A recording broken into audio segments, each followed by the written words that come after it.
Ar-Rahmanir-Rahim, Maliki Yawmiddin.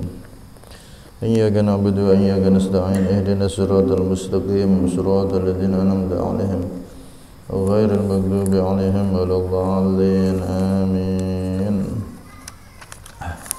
Bismillah, alhamdulillah, wassalatu wassalamu ala Rasulillah Sayyidina Muhammad bin Abdullah wa ala alihi wa sahbihi wa man wala wa la hawla wa la quwwata illa billah.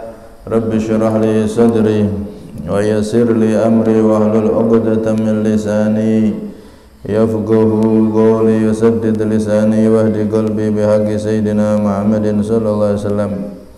Dusturakum ya alal batin wa yusrum ya alal batin wa ya alal batin dusturakum ya alal darki wa ya alal batin wa ya alal nubati wa ya alal nur, amma ba'd.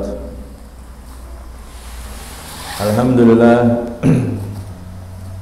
kita semua ditakdir kembali oleh Allah Subhanahu wa taala bisa hadir bersama-sama untuk mengkaji ilmunya Nabi sallallahu alaihi wasallam yang disarikan oleh para ulama, lebih-lebih beliau Imam Ibnu Athaillah Sakandari dalam hikmah-hikmah beliau, kalam mutiara beliau.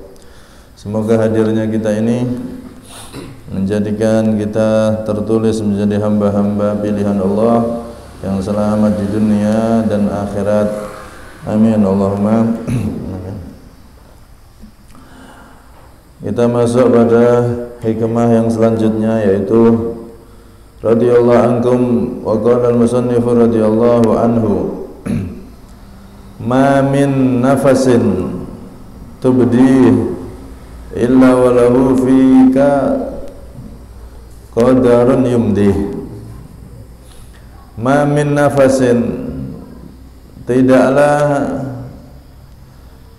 ada dari satu hembusan nafas, tubdi yang engkau hembuskan, illa walahu kecuali bagi Allah, fika di dalam dirimu, qadarun ada ketentuan, yumdi yang Allah tentukan. Tidaklah dari satu hembusan nafas dalam diri kita kecuali di situ ada takdir Allah yang telah ditentukan. Hadirin yang dirahmati oleh Allah, dalam hikmah ini beliau Al-Imam Ibnu Athaillah Sakandari menasihatkan bahwasanya nafas kita itu, di setiap hembusan nafas kita itu ada takdir dari Allah Subhanahu wa taala. Artinya kalau nafas kita itu kita gunakan dengan sebaik-baiknya, jangan-jangan satu hembusan nafas itu bisa menyampaikan seseorang bisa masuk surganya Allah Subhanahu wa taala. Dan juga sebaliknya, satu hembusan nafas itu bisa jadi akan memasukkan seseorang dalam nerakanya Allah Subhanahu wa taala. Lebih-lebih kita umatnya Nabi sallallahu alaihi wasallam, yang mana Allah Subhanahu wa taala itu bisa menerima taubat dari kita umat Rasulullah, itu masih diterima oleh Allah walaupun ketika sakaratul maut. Selama matahari belum terbit dari barat dan selama ruh belum sampai pada kerongkongan, ruhnya ditarik sama malaikat, kakinya dingin, masih sampai kaki ruh. Di situ satu nafas, masih ada satu nafas, dua nafas, tiga nafas, tobat masih bisa sebelum ruhnya sampai di tenggorokan. Karena itu kita yang masih diberi umur oleh Allah, sebelum ruh kita dicabut oleh malaikat Israel, yang mana dalam satu riwayat dari Imam Hasan Al-Basri radhiyallahu anhu, beliau mengatakan ma min yaumin illa wa malakul mauti yatasaffahu wujuhan nasi khamsa marrat. Tidak ada dari satu hari kecuali malaikat maut, malaikat Israel, sang pencabut nyawa, itu mengusap wajah seluruh manusia dalam satu hari ini khamsa marat, 5 kali. Di malaikat Israel itu setiap hari mengusap wajah manusia seluruhnya yang masih hidup ini 5 kali. Iling mati bakali. Setiap satu hari malaikat mengusap wajah manusia yang masih hidup di atas muka bumi ini 5 kali. Karena itu kita yang masih hidup, yang masih diberi umur panjang oleh Allah, sebelum malaikat mencabut roh kita, gunakan nafas kita ini untuk mencari ridho Allah subhanahu wa ta'ala. Ya. Karena nafas ini adalah satu hal yang paling mahal dalam diri kita. Al-Imam Al-Habib Abdullah bin Alwi Al-Haddad dalam kitab Risalatul Ma'awanah, beliau menyebutkan, dan ini juga pernah disampaikan oleh Al-Imam Al-Ghazali, kullu nafasin min anfasik jauharatun la qimatalah. Dalam riwayat lain jauharatun la qimatalaha. Setiap satu hembusan dari nafas-nafasmu adalah permata yang tiada ternilai harganya. Satu hembusan nafas kita itu Pak lebih mahal daripada perhiasan yang paling mahal. Kenapa? Karena kalau kita punya perhiasan semahal apapun itu hilang misalkan, bisa dicari lagi, bisa diusahakan lagi, bisa dibeli lagi kalau ada uangnya. Tapi kalau kita kehilangan satu hembusan nafas kita, 1 detik yang lalu, 2 detik, 1 menit, 1 jam, 1 hari, 2 hari, 1 bulan, setahun, 1 detik aja nggak ada yang bisa mengembalikan nafas kita. Karena itu kadang-kadang itu tahun baru atau ulang tahun bergembira, padahal nafasnya hilang. Tahun baru gembira, oh ulang tahun, oh seneng, padahal nafasnya hilang. Nafas adalah satu hal yang paling mahal dari dirinya, telah hilang setahun. Akan tetapi bergembira dengan kegembiraan yang tidak diridhai oleh Allah. Kalau bergembira untuk mensyukuri nikmat Allah, dikasih umur panjang dengan kegembiraan yang bagus, tidak masalah. Akan tetapi orang soleh itu kalau di ulang tahun nih, itu ya seneng ya sedih. Kenapa? Karena ada sudah berapa juta nafas dalam setahun telah berlalu, dan mungkin ada yang dipakai dalam kemaksiatan kepada Allah subhanahu wa ta'ala. Nafas ini adalah satu hal yang paling mahal dalam diri kita. Sebab kalau sudah keluar satu hembusan nafas, tidak akan ada bisa yang mengembalikan nafas tersebut kepada kita. Walaupun dia orang-orang paling kaya di dunia, duitnya paling banyak, tidak akan bisa membeli satu nafas agar kembali kepada dirinya. Karena itu Al-Imam Al-Ghazali beliau menyebutkan arba'un la ya'rifu qadraha illa arba'atun. Ada 4 hal yang tidak mengenal kemuliaannya kecuali 4 orang. Apa itu? La ya'rifu qadral hayati illal mauta. Tidak ada yang mengenal, yang tahu kemuliaan hidup, besarnya nikmat umur, kecuali orang-orang yang sudah meninggal.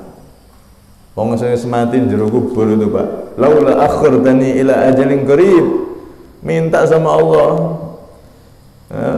Yang dia dalam kubur kurang amalnya, apalagi dia tidak beriman sama Allah. Ya Allah, kembalikan aku walaupun 1 jam, walaupun 5 menit, walaupun beberapa detik, kembalikan aku ya Allah. La'alli a'malu salihan fima taraktu kalla.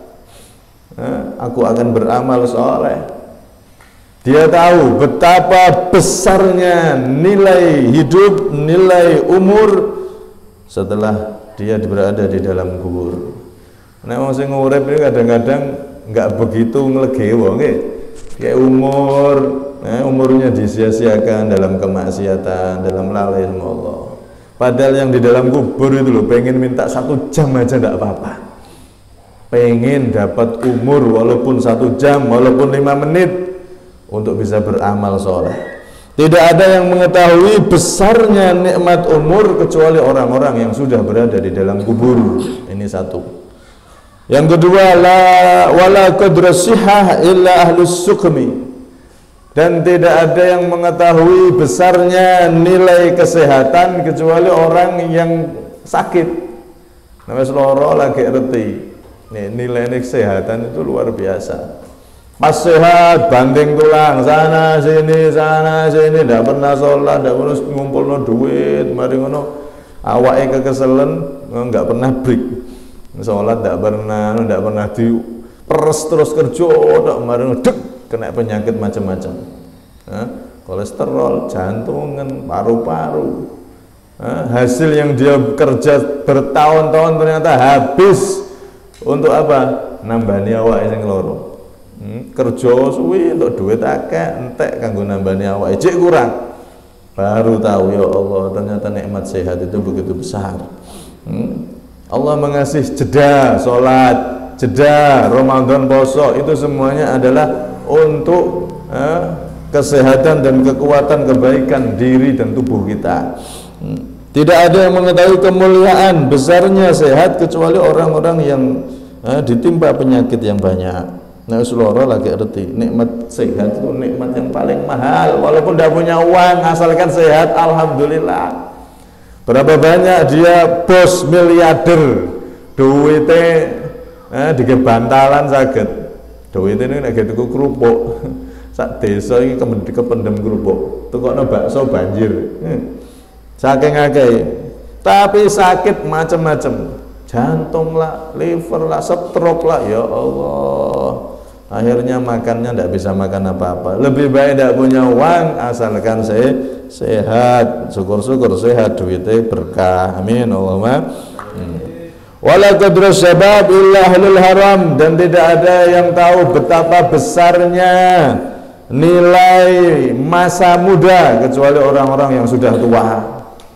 Yang diberi umur muda itu kadang nggak menghargai masa mudanya, dipakai foya-foya sana, foya-foya sini. Dia merasa masa muda itu masa yang harus foya-foya dan lain-lain, tidak menghargai nikmat umur muda yang diberikan oleh Allah Subhanahu wa ta'ala. Padahal berapa banyak orang tua yang pengen jadi muda lagi. Ya Allah, andaikan saya bisa muda lagi, saya akan begini, begitu, begini, begitu. Tidak ada yang mengetahui kemuliaan umur muda, masa muda, betapa mulia dan hebatnya waktu muda kecuali orang-orang yang sudah tua. Makanya banyak orang tua ngomong wis le sing bodoh bapak, sing penting wis jadi wong pinter, sing wis tuwa wis ben tuwa, wis kadung bodoh. Kamu jangan sampai bodoh kaya bapak, jangan sampai bodoh kaya ibu. Sing wong tua sing bodoh, kowe sing kudune sing pinter, sing apik. Kenapa? Karena orang tua tahu sudah. Ya Allah, betapa emasnya waktu muda kalau digunakan untuk taat kepada Allah Subhanahu wa ta'ala, digunakan untuk hal-hal yang baik, maka akan mendapatkan kemuliaan yang tinggi di sisi Allah. Wala qadral ghina illa ahlul fakri. Dan tidaklah tahu kemuliaan, betapa nikmat besar diberi kekayaan kecuali orang-orang yang fakir, orang-orang yang miskin. Kadang orang kaya itu Pak tidak menghargai nikmat kaya yang diberikan oleh Allah. Masya Allah, tuku sepatu loh, sepatu rolas juga 200 juta sepatu tok. Baju loh, baju sampai 500 juta baju tok. Belum beli topi 50 juta. Ya Allah, tidak menghargai nikmat kaya. Coba tuku topi sing 5.000 turahane kayak fakir miskin lah yo. Iso nambah derajat ning surga dengan harta. Coba beli sepatu yang harga 100-200 ribu terus turahane 70 juta atau 100 juta itu disantunkan ke orang-orang yang membutuhkan. Ya Allah, dengan nikmat itu kalau dia mau begitu, wes tinggi derajatnya di sisi Allah. mobil sampai deret-deret, padahal tidak pernah dipakai. Ditumpuk-tumpuk saja, pakaiannya begitu mewah-mewah, seakan-akan dia tidak menghargai nikmat yang diberikan oleh Allah. Diberi harta yang banyak, gampang kerja, tapi dibuat sesuatu yang sebetulnya tidak perlu. Pakaian umumnya, pakaiannya 500.000 1 juta wis apik. Wis jos iku. Ini pakaiannya sampai 50 juta, 100 juta, 300 juta. Ya Allah. Ini tidak ada yang mengetahui kemuliaan orang kaya, kemuliaan kekayaan jika digunakan di jalan Allah kecuali orang-orang yang tidak punya. Wong sing tidak duwe iku, ya Allah, pengen sedekah, kadang cuma niat tok. Ya Allah, masjid bangun, aku nanti duit, ya aku pengen nyumbang 100 juta. Niat. Kalau kita tidak punya uang, niat dengan benar, niat dengan ikhlas, niat dengan tulus, maka kita dapat niat, dapat pahala niat sebagaimana yang kita niatkan. Zaman dulu itu ada, Pak, ada orang krisis kelaparan. Ini ada orang lewat, dia tidak punya apa-apa, lihat pasir numpuk. Ya Allah, andaikan pasir ini jadi beras, tak sedekahkan semua sama orang-orang. Andaikan saya punya beras sebanyak pasir ini, tak berikan semua sama orang-orang itu. Subhanallah, di akhirat dia ditulis sedekah beras sebanyak pasir yang dilihat itu. Itu nikmatnya jadi umat Islam, lebih-lebih umatnya Nabi Muhammad SAW. Karena itu umur ini katalah Habib Abdullah Haddad, auqatuka umruk, waktumu, tarikan nafasmu itu adalah umurmu. Wa umruka ra'su malik, dan umurmu ini adalah modalmu. Wa alaihi aslu tijaratik, dan umurmu ini adalah pokok daripada perniagaanmu, jualanmu. Kita ini di dunia kayak orang jualan loh, Pak. Modalnya umur. Modal kita adalah umur. Umur digunakan dalam kebaikan, ketaatan, dibeli sama Allah dengan surga. Kurang apa nih?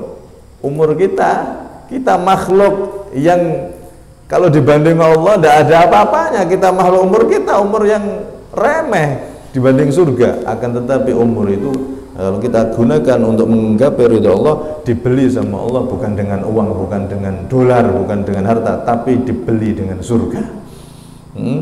Kalau kita pandai dalam mengolah umur kita seperti kita pandai mengolah dagangan kita, supaya ini badi, begini, mae sekian, didol sekian, nanti ini orang-orang butuhnya barang apa ya, ini yang perlu dipelajari itu. Orang jualan kan mempelajari, ini yang payu apa diakai bonjone, ini. Nah, diolah sehingga dapat keuntungan yang besar. Begitu juga umur kita ini, wa bihi wusuluka ila na'imil abad fi jiwarillah. Umur kita ini kayak dagangan. Kalau kita pandai mengelola umur kita, maka hasilnya batine bukan hanya duit, bukan hanya harta, akan tetapi kita akan mendapatkan surganya Allah Subhanahu wa ta'ala. Bahkan bukan hanya itu, kalau ada orang yang taat di dunia, rizki di dunia juga akan diberi keberkahan oleh Allah Subhanahu wa ta'ala sebelum dia mendapatkan hakikat rizki ada di akhirat, yakni surganya Allah Subhanahu wa ta'ala, bersanding kepada Allah Subhanahu wa ta'ala. Al-waqtu nafis fala tasrifu illa linafis. Waktu, umur, nafas ini adalah satu hal yang mahal, satu hal yang berharga, maka jangan gunakan, jangan habiskan untuk sesuatu yang tidak berharga. Umur adalah sesuatu yang berharga, maka habiskan untuk sesuatu yang berharga, yakni ridho Allah, kebahagiaan akhirat, dan seterusnya. Nabi Nuh alaihissalam itu adalah salah satu nabi yang paling panjang umurnya. Di kitab Ihya itu disebutkan, Jibril berkata sama Nabi Nuh, ya atwalal anbiya'i umran, wahai yang paling panjangnya nabi umurnya, wahai nabi yang paling panjang umurnya, kaifa wajadtad dunya, bagaimana engkau menemui dunia. Nabi Nuh ini umurnya panjang. Ibnu Abbas dalam salah satu tafsir mengatakan umur beliau itu 1050 tahun. 1050 tahun. Jadi 950 itu beliau berdakwah di kaumnya. Beliau dari kecil lahir sampai 40 jadi nabi, jadi rasul. Pas 40 jadi rasul, kemudian berdakwah sampai 950. Total pinten nih berarti 990. Setelah itu banjir tofan, mati semua kaumnya. Setelah banjir tofan, beliau umur 60 tahun baru wafat. 40 jadi nabi, 60 setelah banjir tofan, 100 tambah 950, 1050 tahun umurnya Nabi Nuh alaihis salam. Menurut pendapat Ibnu Abbas. Umur yang begitu lama, umur yang begitu sangat panjang sekali. Cara saiki wis bosen urip. Orang sekarang umur 100, 150 tahun, ya Allah, aku gak mati-mati malah wong kaya sing mati. Wis bosen urip. Ini bukan hanya 100, 200, 1000 lebih, 1000 tahun lebih. Beliau ditanya oleh Jibril, bagaimana engkau mendapati dunia wahai Nabi Nuh? Maka beliau menjawab, kadarin laha babani dakhaltu min ahadihima wa kharajtu min al-akhar. Dunia itu seperti rumah yang ada 2 pintu, aku masuk dari pintu pertama dan keluar dari pintu kedua. Kayak masjid yang tadi, masuk dari situ, keluar dari situ. Berapa lama itu kita jalan? Sebentar. Begitu juga Nabi Nuh merasa saya umurnya 1050, kayak wong mlebu omah metu. Wis. Kayak masuk masjid dari situ, keluar dari situ. Berapa detik aja? Sesaat. Enggak terasa. Dan itu juga kita rasakan kan. Sijik kau cek cuwili, aku cek iling ya pas cilik bal-balan ning kono, jongker wale. Oh, gebyuran ning kali jen saiki ya Allah. Wis iso wis duwe anak, wis cepet nggih. Sing tuwek itu ngoten lho, saiki wis tuwa, kok cepet. Enggak terasa. Nggih. Karena itu umur ini adalah suatu yang sangat mulia, satu yang sangat berharga. Jangan sampai kita gunakan kecuali untuk sesuatu yang berharga, yaitu ridhonya Allah, meraih pahala dan anugerah dari Allah Subhanahu wa taala agar selamat di dunia sampai akhirat. Karena itu Rasulullah biar kita itu lebih mudah untuk mengontrol umur kita agar tidak habis dalam kemaksiatan, Nabi itu memberi satu tips atau nasihat kepada kita, aktsiru min dzikri hadimil ladzat, kata Rasulullah SAW, kama qala Nabi, perbanyaklah kalian dari mengingat sesuatu yang menghancurkan kelezatan di dunia. Mengingat apa itu berarti? Kematian. Jadi iling mati, perbanyak untuk selalu mengingat kematian, alias kita tuh tanamkan dalam hati, sadar saya bakal mati. Jangan sampai sebaliknya, oh saya masih lama, saya masih suwi uripku, oh saya harus bisa begini begitu, pokoknya harus terus, bahasa akhirnya yang haram diterjang. Orang yang merasa dia masih lama di dunia atau bahkan dia tidak mati, cek suwi aku masa depanku cek tuwo. Nah ini biasanya nanti malah lupa daratan, Pak, lupa ibadah, wala sembarang nggak dilakukan. Tapi kalau dia sadar aku bakal mati, maka dia tidak akan melupakan ibadah kepada Allah Subhanahu wa taala. Kerja sangu nganggo donya, makan untuk jasad, untuk tubuh, akan tetapi makanan ruh, nutrisi ruh kita adalah ibadah kepada Allah Subhanahu wa taala, adalah ilmu Nabi Muhammad sallallahu alaihi wasallam. Kadang-kadang mengingat atau menyadari dalam hati terus bahwasanya kita itu akan mati di dunia ini, itu menjadi obat, Pak. Kadang-kadang jadi obat. Yang males, bukan kadang-kadang, bisa jadi obat. Yang males bisa sergap. Yang ahli maksiat bisa tobat kalau memang dia mikir bakal mati. Karena itu orang dulu itu saking biar perasaan bahwasanya saya di dunia itu tidak selamanya alias bakal mati, perasaan ingat mati ini biar tertanam dalam hati, mereka melatih itu sampai luar biasa. Salah satunya Imam Rabi' bin Khaytham itu, beliau melatih ini biar sadar aku bakal mati ning dunia, enggak terus urip.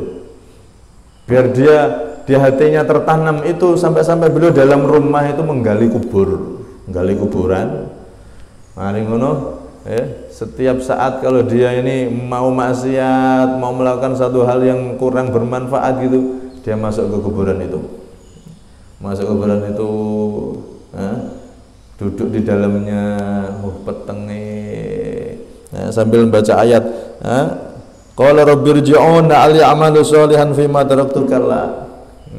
Dia membayangkan, ya Allah, saya memberikan mati seperti ini, pasti ingin kembali ke dunia untuk beramal. Akhirnya, ya Allah, aku bumbung belum mati, balik ning dunia nih beramal. Sampai seperti itu, menggali kuburan di dalam rumahnya agar menjadi obat dari kemalasan pada ibadah, menjadi obat dari kecenderungan terhadap maksiat. Itu adalah karena kita bisa menanamkan dalam hati bahwasanya kita itu tidak selamanya di dunia alias akan mati. Dan bahkan bukan hanya obat hati, mengingat kematian ini bisa juga menjadi obat daripada jasmani kadang-kadang. Sampai-sampai diceritakan tuh ada cerita unik. Zaman dulu itu ada seorang raja yang punya permaisuri yang sangat dicintai, tapi tidak bisa hamil-hamil. Permaisurinya ini yang paling dicintai, istrinya paling dicintai, tidak bisa hamil-hamil. Sampai dipanggilkan seluruh tabib yang ada di kerajaannya saat itu, tidak ada yang bisa. Sampai ketemulah satu tabib yang terkenal bisa mengobati semua penyakit, didatangkan ke istana. Maka si tabib ini ngomong, saya pengen ngomong empat mata, semuanya menyingkir dulu. Saya pengen ngomong empat mata sama permaisuri. Dia omongin, wahai permaisuri, kamu ini setelah saya lihat dari semua rumus-rumus yang ada di kitab saya, rumus dokter saya lihat, saya baca kamu ini nggak ada 40 hari lagi kamu akan meninggal. Langsung pulang pamit. Setelah itu Pak, terus diomongi, jangan ngomong sama siapa-siapa, kamu siap-siap aja 40 hari meninggal, pulang. Setelah itu si permaisuri ini ingat terus Pak, ingat terus perkataan si tabib ini, 40 hari dikasih makannya tidak selera, makan sedikit dong. Akhirnya badannya agak kurus. Sebelumnya karena permaisuri raja makannya banyak, lemaknya di tubuhnya banyak, tapi dia sangat dicintai oleh rajanya, nggak hamil-hamil. Kemudian setelah dikasih tahu itu, sampai makannya itu dia tidak selera makan sudah, karena 40 hari, sekarang 39, 38, tinggal 8 hari sampai 31 hari. Pas 40 harinya dia tetap masih hidup, tidak mati-mati. Akhirnya cerita, kurang ajar itu suamiku, kurang ajar itu tabib itu, katanya kemarin tuh saya 40 hari itu akan mati, saiki aku malah sehat, gak apa-apa. Panggil lagi Pak, marah rajanya, kurang ajar kamu, bohong, katanya istri saya kemarin kamu omongi bahwa dia 40 hari akan mati, nyatanya saiki dia malah langsing, bagus, sehat. Kamu ini bohong sama saya. Tuh, sebentar raja, justru itu cara saya mengobati dia. Saya ajak dia untuk ingat kematian. Dia kan permaisurinya sampean, permaisuri raja, makannya enak terus, lemaknya banyak. Akhirnya apa raja? Menurut ilmu kedokteran atau tabib saya, ini permaisuri tidak bisa hamil gara-gara rahimnya ketutupan lemak, kakian makan enak. Makanya saat ini kurus tau, sampean garap raja, besok pasti langsung hamil. Bener Pak, digarap gak lama hamil, subhanallah. Akhirnya betul hamil. Dan ini disebutkan di kitab Tuhfatul Asyraf, Al-Habib Muhammad bin Hadi As-Segaf, guru daripada ayahandanya guru kita, yaitu Habib Taufik punya ayah Habib Abdul Qadir. Habib Qadir ini punya guru Habib Muhammad bin Hadi Assegaf. Habib Muhammad bin Hadi punya guru Habib Ali Habsyi yang ngarang Sabtu. Ini beliau menceritakan di kitab tersebut dulu itu seperti itu. Saking manfaatnya, nggak ada ruginya orang yang ingat mati terus kemudian dia akan cepat mati. Ndak, orang yang ingat mati sadar bahwasanya aku nang donya iki nggak suwe, aku nang donya iki nek wayahe. Nah, itu bukan berarti dia akan segera mati, tidak, justru akan mengobati penyakit hati dan bahkan penyakit jasmani itu bisa juga sembuh dengan kita mengingat bahwasanya, menyadari bahwasanya kita di dunia ini tidak selamanya, kita di dunia ada batasannya yaitu kematian. Sehingga kalau ini diingat oleh pejabat, dia tidak mau korupsi, Pak, lalapo gojiku cukup, sepenting tak siapno jadi pejabat HP, aku siap-siap engko sangu ning akhirat. Nek sing jadi orang kaya juga lapo terlalu mewah-mewah, wes biasa itu sing rada apik ae, jak ratusan juta, mending gunakan untuk sedekah, gunakan bangun masjid, gunakan untuk ini itu. Nah, kalau ini diterapkan dalam hati, merasa bahwasanya kita itu di dunia adalah saatnya untuk memperbanyak bekal, maka yang jadi pejabat dia nggak akan berani khianat atau korupsi pada rakyatnya. Anda yang jadi orang kaya dia akan gunakan kaya dan seterusnya. Karena itu beliau di sini menasihatkan nafas kita ini ada takdir dari Allah. Nafas kita ini bisa menyebabkan kita ditakdir oleh Allah, bisa masuk surga, bisa juga kalau kita tidak menggunakan nafas kita dengan baik, umur dengan baik, maka kita akan jadi orang yang celaka. Na'udzubillah min dzalik. Semoga kita termasuk orang-orang yang dianugerahi oleh Allah Subhanahu wa taala umur yang panjang, sehat wal afiat dalam ketaatan dan kebaikan, dan kelak ketika meninggal setelah umur panjang sehat wal afiat diakhiri dengan kesempurnaan husnul khatimah. Amin Allahumma amin. Amin Allahumma amin. Amin Allahumma amin. Kurang lebihnya minta maaf. Assalamualaikum warahmatullahi wabarakatuh. Sirril Fatihah.